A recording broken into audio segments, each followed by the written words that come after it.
One of the things you experience as you're learning how to use a lathe is the need for more tools. But unfortunately, this leads to making quite a mess. So I looked to YouTube to find inspiration for making a new rack, and this is what I found.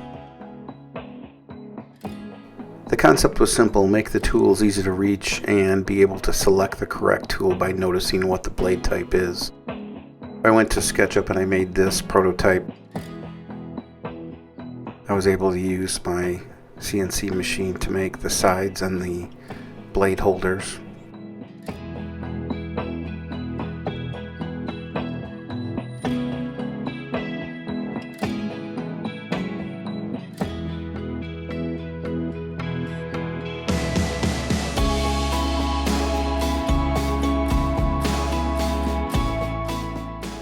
When all the parts were complete, it was time for assembly.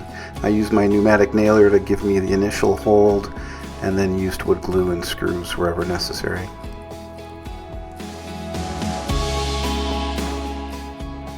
I wanted to make this rack from scraps that I had in my wood shop, and I decided to put a veneer oak over the plywood, which led to all sorts of learning since I've never done a veneer before.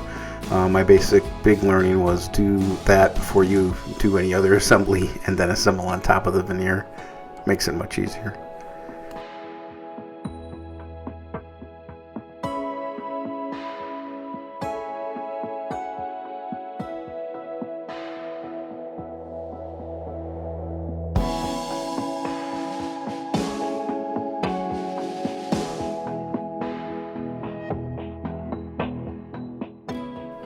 I purposely made this a double wide rack because I only had a small space to put all the tools in, and I wanted some room for growth for the larger gouges and scrapers, and this is what I came up with.